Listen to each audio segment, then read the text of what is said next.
Hello and welcome to another Daily Muppet. In today's video, we're going to talk about Onana and why that deal might still be dragging a bit. Talk about the reported offer for Rasmus Hojlund.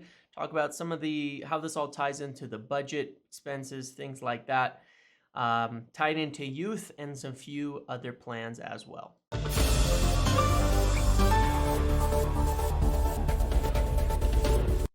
All right, so let's get right into it again here. Obviously the Onana deal is kind of not dragging a little bit, but it's not quite as tied up in ribbons as people were hoping it would be by today, Thursday, July 13th. Today, Andre Onana returned to training with Inter, signing photographs, and is there. So obviously this deal is not done, and you had a lot of people who got the idea, I think, last week that this deal was basically all agreed. It was just a matter of timing. It's all set. It's all done.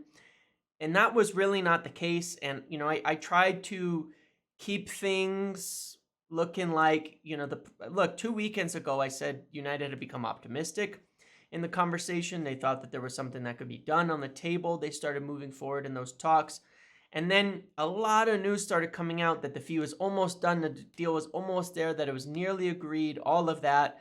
And it just simply, unfortunately was not the case. And I tried to kind of warn about this a little bit because I've got good information from United's side. And not all of the information comes from United. That's out in the media. In fact, the vast majority of it doesn't.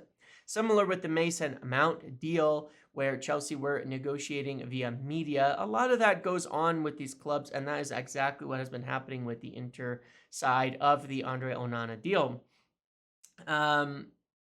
When we go back to a week ago today, when they were saying it's nearly done, it's nearly there, United offering 45 plus 5, Inter offering 50, 50 plus 5. It looks like it's 5 million away. I was saying it's actually quite a bit off.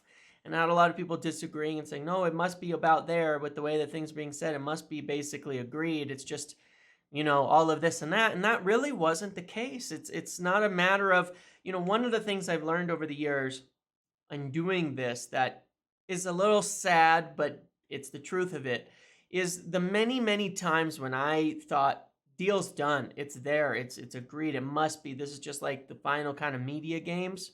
Not so.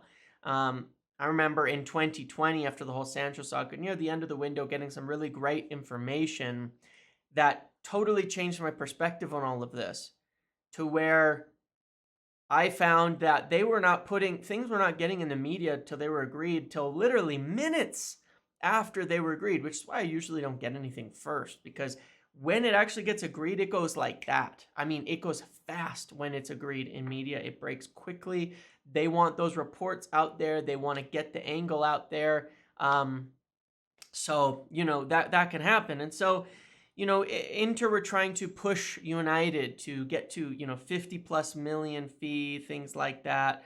And 50 plus million in guaranteed plus add-ons that were easily obtained. And United did not feel that way. Basically, United did not feel that was that was close to where they were at. They felt they were quite a bit below that, and even that 45 plus 5, maybe not quite accurate. They felt that they were more like 40 plus 5, and so in the agreement on the structure of the add-ons wasn't that close as well. So they said, look, we're optimistic that we can get a deal done. Inter need the money. This is a big sale for them. We want the player. The player wants the move. This will probably happen, but at that point in time, there's still work that needs to be done, and Inter have to compromise. United's budget isn't unlimited, and we'll talk about that as we get into the Hojlund things, because there's some things that don't add up. We know that they don't have a ton of money. I warned after the Mount deal, I don't think it's going to be easy to buy these targets, and it's not. United aren't just going to go pay 55 million euros for Onana and just call it a day. Over the last weekend, the talks continued. They got closer. They felt like Inter were coming down with the demands a bit, but they're not there yet. And, the nature of the add-ons is important. I think that they're probably about 5 million apart now, and it's the nature of the add-ons. It's, the tough add-ons like with Mason Mount, where it's multiple trophies over multiple years. It's something that they would need success to see, versus something like straight appearances. And that's the nature of kind of what's going on in these discussions. But it's a game from both parties here, where Inter don't want to say, oh yeah, we'll just drop the price, and United cannot just go up with their budget a lot more on this, because they have other priorities. And I want to talk about that, because I think we could see some interesting long-term planning here going on. So when I look at this overall, I think it's going to happen. There are direct talks happening today, but it needs to still result in an Inter compromise. United are going to stick to their guns on this one. They need a compromise. They're not going to pay 55 to 60 million to Inter. It's not going to happen in euros. They're adamant that they won't do that. And in terms of the little things like, will they use Dean Henderson? I mean, in one instance, yes, they would use Dean Henderson. It's still from sources on the club side, they use Dean Henderson. I don't think that Dean Henderson wants to stay, but they would. And that sale's not going to happen until or unless they agree this deal with Onana. So today is a big day. Those talks are set to continue. But I warn people, like, when you think it's going to be that day with United, is it ever? It usually goes on a little bit further. We'll see. There are talks today. It's going to depend on if Inter bend. If they don't, United will continue to, talk in the process and kind of move forward with things. And,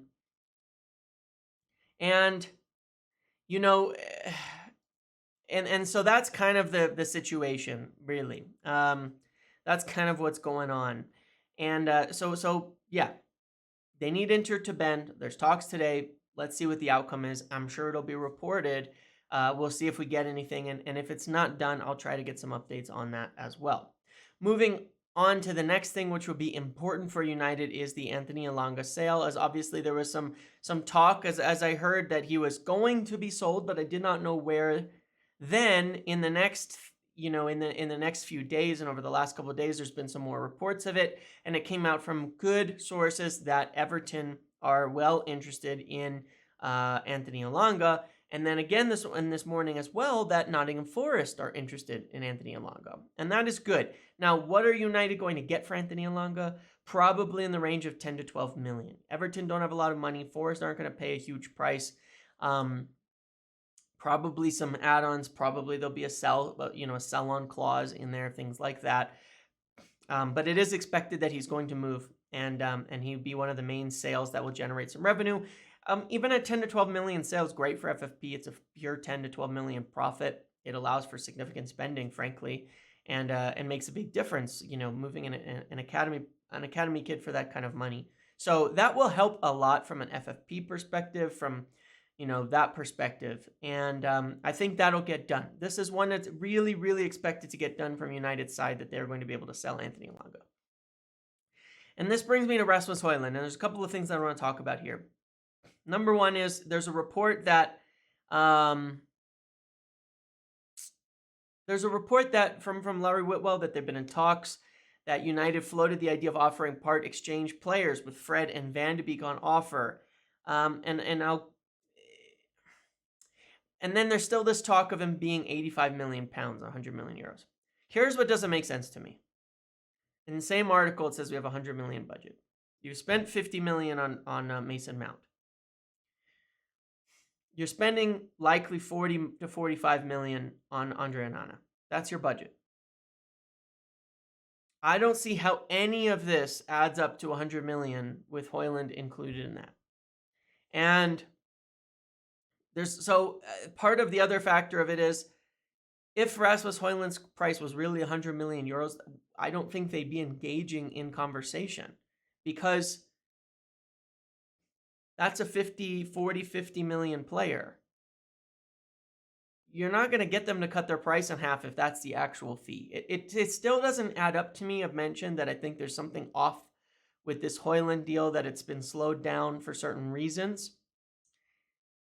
I don't think the price is accurate, but we'll see. There's obviously, if you're going up to 70, 80 million euros, there's much better prospects available. There's Gonzalo Ramos and players like that have been watched. The player exchange makes sense, but it also tells us something else.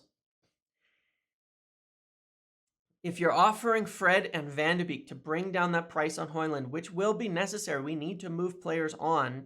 Elanga, potentially Fred, Van de Beek, Bailly tells we need to move a lot of players on to raise a little bit of money, a little bit of budgets, because essentially Mountain and Onana will take up the budget.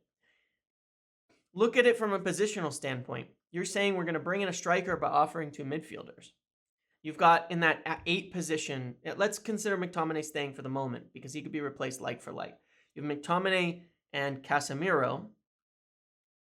You have Eriksen, you have Bruno, and you have Mount for the more attacking 8's role. You want 4 players there. You want 2 at the 6. If you're looking at potential deals for someone like Fred and Van de Beek, that are to bring down the fee of a striker in a different position, what does that tell you about who is likely to go in behind Eriksen, Bruno, and Mount? For me, it tells me that they're likely to put a youth player in there. And I think that's great. But maybe it's Ahmad who can play in that position as well. Maybe it's Hannibal who showed some amazing talent yesterday. And that's what I think is real interesting to just bear in mind is that if you're not looking to get money for Fred, because there's not great offers on the table for him right now, but he could still definitely depart if a deal comes in, then you're likely not buying an attacking midfield with that money. You're buying a striker. You want a striker. You want another forward. You want that line to be filled out so that you can use, players in different flexible positions. So there's kind of I'm just evaluating the information, but there's a bit of a picture being painted to me that all of our outgoings of Elanga, Van de Beek, Fred, etc., they're going to be going towards figuring out getting a striker in because we need at least one. We need at least one, no matter what. And in the midfield, if McTominay goes, we could bring in someone like Amrabat, but it's likely to be a youth player breaking through in that midfield, and that makes a lot of sense. We've got Kobbie Mainoo, as we've seen. We've got Hannibal Mejbri, and so will the Hojlund deal happen, just to touch on this briefly? Maybe. I think they're going to get a striker of some sort in, and it's not Taremi. There's absolutely nothing in those pictures the other day. Not meeting with Murtaugh, that is for sure. And nothing advanced there. So will they get a striker in? Yes. But it means a lot of money is going to need to be raised to go to a striker, which is why things like when they talk about signing a center back, when they talk about right back, these things aren't going to be addressed. And even that midfielder position where I know there's interest in Amrabat isn't going to happen until this striker thing is resolved. And that leads me to this discussion on youth because, the fact of the matter is, there's some very, very talented youth. And a huge helping hand for United over the years has been a youth product breaking through. Look at Alejandro Garnacho last year. He's there now. And now you have Garnacho, Rashford, Sancho, all who can play off the left. It's overloaded. You have enough players, but that means Rashford could play centrally. That means Sancho could play centrally like he did, though I don't think we'll see as much of that. That means Sancho could play on the right. It gives you a lot more flexibility. It makes a huge difference having players like that break through. Obviously, you have Mason Greenwood who broke through. If you think about there's the whole other situation with that, but if you think about it, Rashford, Greenwood, Alejandro Garnacho, these players breaking through in the youth side are game-changing for the squad as the whole and the ability to produce, to build the team out and not have to spend money. We don't need a left winger now, right? If Greenwood is still around, it makes a huge difference. If he returns, it makes a big difference to that front line. Rashford being there makes a big difference. McTominay at least has been someone to play when we've had injuries to a lot of players like Pogba and Matic over the years that have not been there, even though it should have been rebuilt. And if he's sold, it could raise funds. There's a lot of benefit to having these youth players come through. You look at Alvaro Fernandez, he could push on to that left back spot, and that means that our left back position is secure. He could become a center back too and play as a left-sided center back. These are huge benefits that you have because it costs you nothing on FFP. And that allows you to spend bigger on the players where you need to fill holes instead of having to buy a lot of players. And in the midfield, when you have talents like Kobbie Mainoo, when you have talents like Hannibal Mejbri, and when you have guys like Amad Diallo up front that could play on the right, and even in certain midfield positions, getting them through is not being cheap. It's being smart. And I see a plan that makes a lot of sense to me that we'll see, of course, over the course of preseason, how if they get more minutes, if they're really in the side, because you're going to see heavier rotation, right, in preseason games. But if come those senior preseason games, you're seeing, Mount and Bruno, and then you're seeing Eriksson and Hannibal or something like that in the midfield, then that would be a very good sign, and it would allow for a lot more spending to be done in the positions of need. And I think that's a possibility. When you look at, if it's true that they're offering Fred and Van de Beek for a striker, then it makes sense. Add a striker, fill out Fred's position with another youth player, because we have them. We've got the prospects that could be around the team that are talented and are good enough, and at some point they're going to have to be tested. They're too good for those under 23s, for the youth sides now, and they have to be tested at a real senior level. And getting a good loan is like, it's a flip of a coin. It worked out for Amad Diallo. Hannibal Mejbri, people have been saying, well, he didn't do well at Birmingham, and that means he's not a good player. But Ahmad had a terrible time over at Rangers, and then you look at him at Sunderland, and it's like a whole different world. It's all about the environment and where they're at and how that works. So I think that youth, that youth could make a big difference. I think that youth could be something that helps round out the squad in important positions. I still think, moving McTominay on and getting Amrabat in to where you have Casemiro, Amrabat, Mount, Bruno, and Eriksson gives you 5 really good midfielders, and then you can have youth for more there. But, the good part about having Mount is you have Mount and Bruno, and you can rotate Eriksson in there, and you have a lot of quality, and you don't have to drop to youth because of one injury or something like that. So youth I think, cannot be understated in how much it can help. Manchester City use their youth players as depth in these positions. They did last year. Liverpool have done it. Arsenal have done it. Look at the players they have now who have broken through on youth. It's not all of them, but it's some, and they certainly have helped round out their team in a strong team. And obviously Chelsea, have done so as well. So it shouldn't be ignored. It shouldn't be talked down on, and it shouldn't be looked at like it's being cheap or that the environment isn't right for them. Ten Hag is creating an environment that is right for them, and that is something that he's doing very well, where they can come in situations like Garnacho, and I think we'll have places for that in the team next year as well. And the more solid the side is, the more you can put a team like that in, and that, or a player like that into the side and make it work. And that just brings me to the overall chat, just an overall kind of thing to be looking at that I think everybody could be better at. You see the interview with Dele Alli today, talking about his life and his experiences and some of the things that he's been through in his life and difficulties. And it is easy at times to look at players and say, they're athletes and they're millionaires and they're this and that. Well, a lot of them aren't, especially when you talk about these younger players. And there was, last year, there was a lot of points in time where there was a lot of abuse at Garnacho when he started having some tough games. And then, and it is important for the coaches and the teams and everybody to protect these players. But I think it's important for the fans and the community as well, to keep your criticisms, keep your statements, keep your talks about things, social media everywhere, because it's so visible and everybody sees it, on football, on this, and get away from things that can be abusive, things that can be personal, that have really nothing to do with the matter. And I just see too much of it. When I mention about Harry Maguire defending, his place, you can think he's not the best footballer, but going after the guy's character, his personal life, is this and that, what's the point of it? What is the deal with that? Like, what does this do for people? Why do that? And that's the same for a lot of the players, and especially the players on your team. You should want nothing but for them to succeed and be confident, because it's only a win for the whole club and everybody involved. Even if a player turns it around and then moves on to another club, what's the downside? So anyway, there's too much. The last few years, I think there's been more and more, as people's lives come into the forefront, more and more stories, more and more things that really show, life's kind of complicated with these athletes are people behind the scenes, and it's important not to forget that. Okay, so I think it's something everybody could do better at, myself included. So anyway, that's what I've got for today. Thanks for watching this video. I will be on with those the Real Reds Talk channel again this afternoon for a bit, so make sure to check in and watch that. In the meantime, make sure to like, comment, subscribe, turn notifications on. I'll see you in the next one.